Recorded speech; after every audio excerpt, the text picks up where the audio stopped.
दोस्तों मोहन चंद नाम के एक व्यक्ति अराउंड सुबह के 4:30 बजे के आसपास सुबह सुबह जंगल में फ्रेश होने के लिए जाते हैं।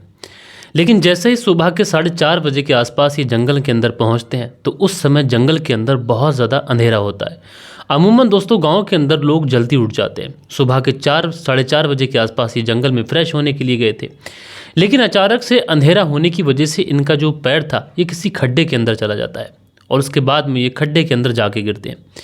लेकिन इनको ऐसा लगता है कि शायद ये खड्डा पहले यहाँ पर नहीं था, लेकिन आज अचानक से ये खड्डा यहाँ पर कैसे आ गया। तो अपने आप को शेयर करने के लिए ये माचिस की तीली निकाल कर उसे जलाकर देखने की कोशिश करते हैं कि आखिरकार ये गड्ढा यहाँ पर कैसे आया, क्योंकि अमूमन वो इस रास्ते से डेली गुजरा करते थे, लेकिन उस समय तो यहाँ पर यह गड्ढा मौजूद नहीं था। अब जैसे ही ये मोहन चंद उस माचिस की तीली को जलाते हैं तो सामने का जो दृश्य होता है उसे देखने के बाद में ये अंदर तक हिल जाते हैं। ये चीखना चाहते हैं लेकिन चीख नहीं पाते हैं। दरअसल मोहन चंद के सामने एक गड्ढा जो कि ताज़ा ताज़ा खुदा हुआ है और उनके आगे तकरीबन 22 साल की उम्र की एक लड़की की डेड बॉडी पड़ी हुई है, जिसका जो फेस था उस फेस को उस रुपट्टे से, जो उसका दुपट्टा था उससे ही बांधा गया था और उसके हाथ और पाँव उसकी ही सलवार से बांधे गए थे। ये जो 22 साल की लड़की थी ये पूरी तरीके से न्यूड थी, इसके जिस्म पर एक भी कपड़ा नहीं था। मोहन चंद अपने आप को संभालते हैं और संभालने के बाद में जैसे तैसे कर कर एक बहुत ज़ोरदार चीख मारते हैं।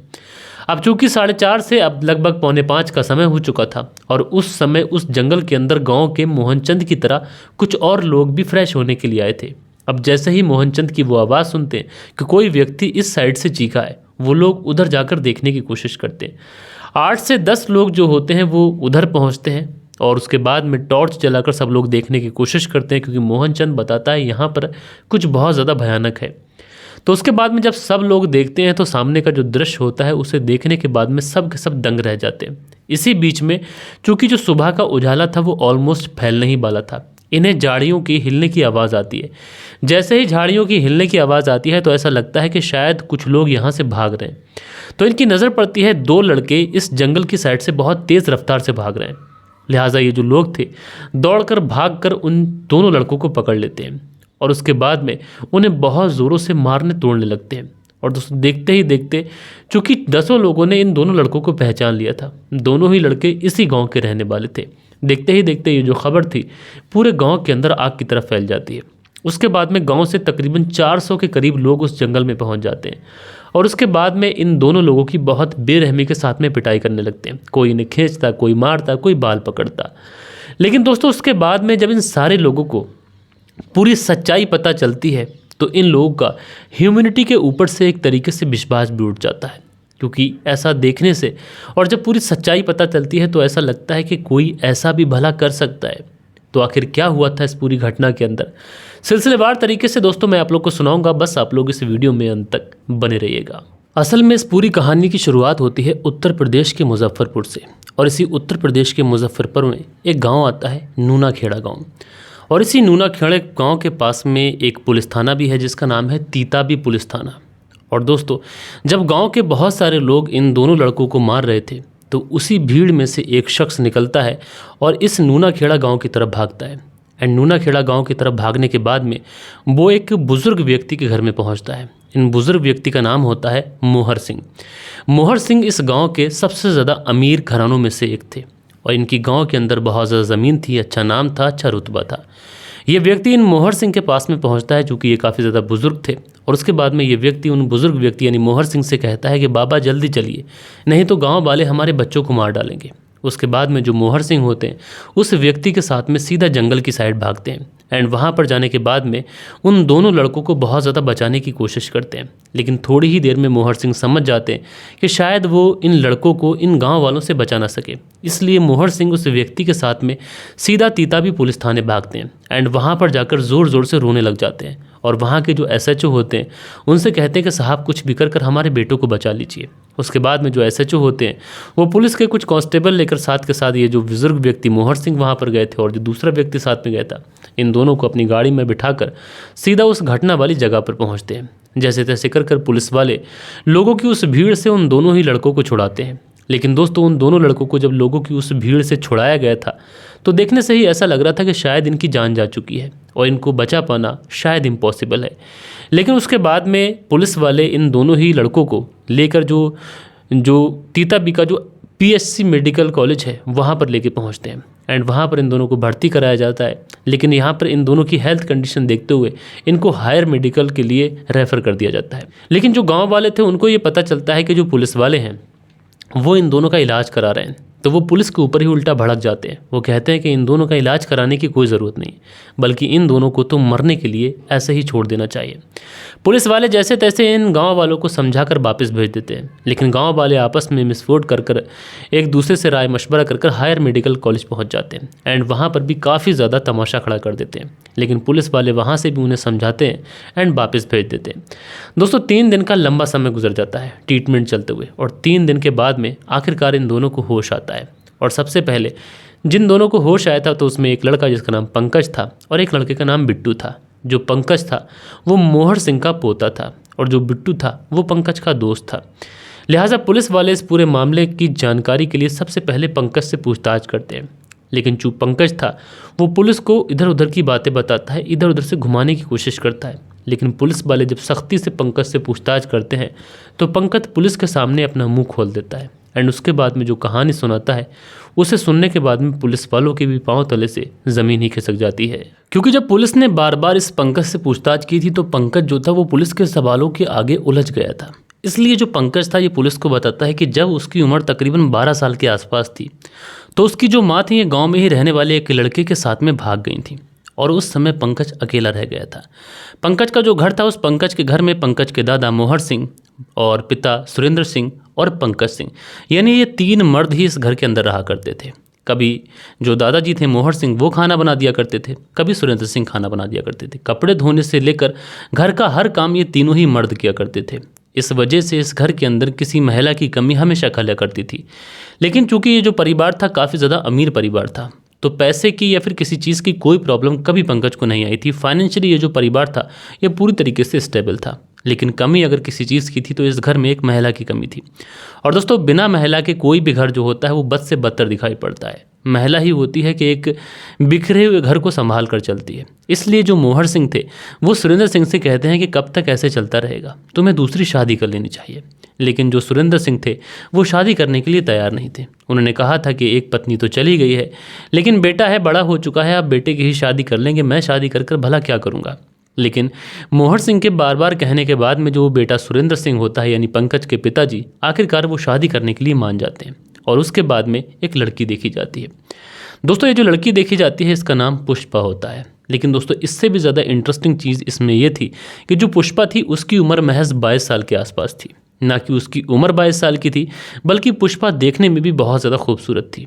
और पुष्पा और जो सुरेंद्र सिंह थे जब इनकी शादी हुई थी तो यहाँ से पुष्पा की ज़िंदगी में बड़ा ही मुश्किल का दौर चालू होने वाला था।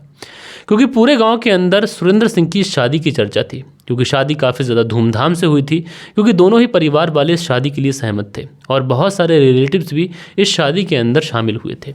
क्योंकि दोस्तों पुष्पा इतनी ज़्यादा खूबसूरत थी तो गांव के अंदर पुष्पा की खूबसूरती के चर्चे थे और हर कोई मानो यही कहता था कि सुरेंद्र सिंह को इतनी ज़्यादा खूबसूरत पत्नी आखिरकार मिल कैसे गई। लेकिन दोस्तों इससे भी ज़्यादा मुश्किल टास्क इस घर के अंदर ये होने वाला था कि जो पुष्पा थी उसकी उम्र महज 22 साल के आसपास थी और जो पुष्पा का बेटा बना था जिसका नाम पंकज सिंह था उसकी उम्र उस समय 19 साल के आसपास थी। यानी पंकज अपनी स्टेप मॉम से मात्र 3 साल छोटा था और इसी वजह से जो पंकज था अपनी माँ को माँ कहकर नहीं बुलाया था। कभी उससे पुष्पा कहता, कभी कुछ कहता, कभी कुछ कहता, कभी कहता पुष्पा पानी पिला दो तो कभी कहता पुष्पा भूख लगी है खाना खिला दो। और ये बातें पुष्पा को कुछ अजीब सी लगती थी और पुष्पा अपने पति सुरेंद्र सिंह से इस बारे में कहती थी कि जो हमारा बेटा पंकज है वो मुझे माँ कहकर नहीं बुलाता। सुरेंद्र सिंह अपने बेटे पंकज को कई बार समझाता है कि बेटा वो तुम्हारी माँ है और तुम माँ कहकर ही बात किया करो। लेकिन दोस्तों हद तो तब हो जाती है कि पंकज सिंह एक बार अपनी माँ पुष्पा का हाथ पकड़ लेता है और शायद उसका इंटेंशन जो था वो अपनी माँ के लिए गलत था।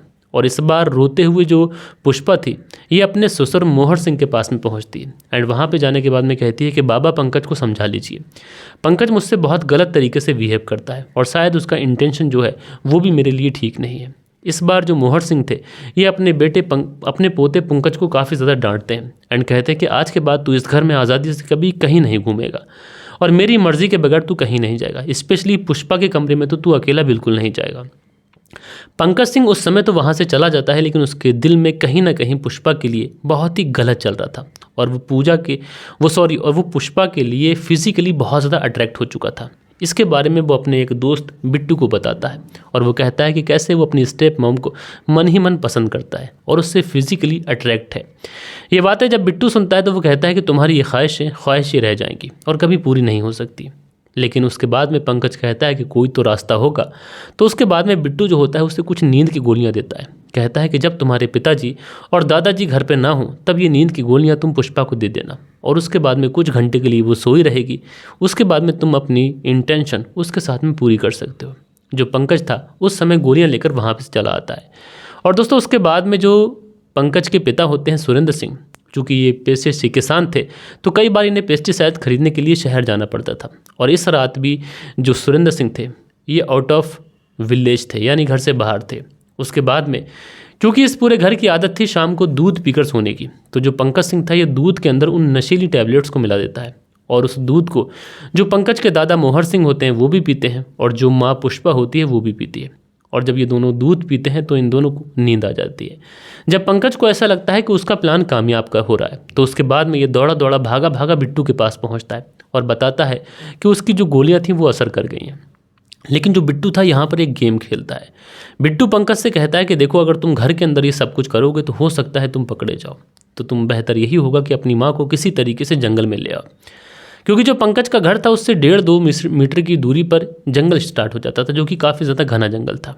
उसके बाद में पंकज वैसा ही करता है, वो अपनी माँ को कंधे पर उठाता है और जंगल के लिए निकल जाता है। अराउंड रात के 10:30 बजे के आसपास का समय होता है। जंगल में ऑलरेडी बिट्टू इसका इंतज़ार कर रहा था। उसके बाद में ये दोनों पुष्पा के जिस्म से एक एक कपड़े को उतार देते हैं और उसके बाद में बारी बारी से पुष्पा के साथ में ये रेप करते हैं। मानो इन दोनों के बीच में बहस लग चुकी थी कि कौन ज़्यादा बार पुष्पा के साथ में इंटीमेट हो।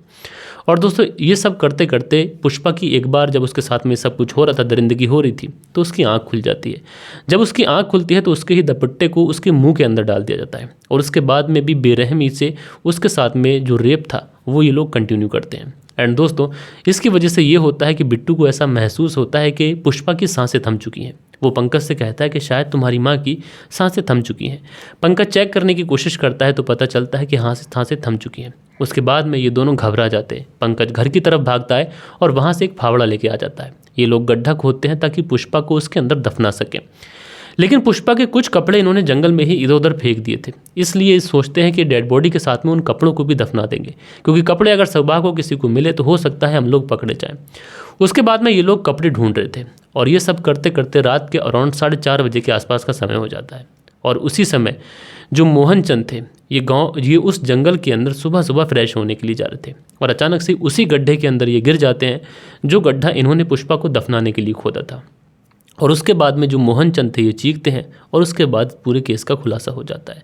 तो दोस्तों दुनिया में कभी कभी कुछ ऐसे केस होते हैं, कुछ ऐसे स्टोरीज़ होती हैं, कुछ ऐसी क्राइम की कहानियाँ होती हैं जो मैं आपको सुनाता हूँ तो सुनकर बड़ी हैरानी होती है। तो इस तरीके की भी दुनिया के अंदर लोग पड़े हुए हैं। यहाँ पर पंकज और उसके दोस्त बिट्टू ने इस पुष्पा के साथ में जो किया क्या वो सही था? और यहाँ पर तारीफ़ करनी होगी पुष्पा की, हालांकि उसने जान तो दे दी, लेकिन वो जिस रिश्ते में यहाँ पर आई थी, माँ वाले रिश्ते में, यानी वो सुरेंद्र सिंह की पत्नी बनकर आई थी, क्योंकि उसकी उम्र भी महज 23 साल के आसपास थी और उसने अपने बेटे 19 साल के बेटे के साथ में कोई भी नज़दीकियाँ नहीं रखी।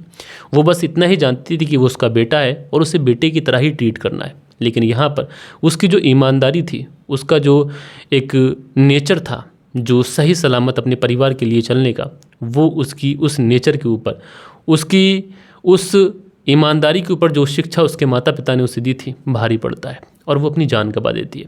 बहरहाल दोस्तों आप लोग इस पूरी कहानी के बारे में क्या सोचते हैं कमेंट्स करके बताइएगा। बाकी मिलते हैं कल के दिन किसी और स्टोरी के साथ में। जब तक के लिए अपना ख्याल रखें, देश का ख्याल रखें, परिवार के रिश्तों की अहमियत को समझें।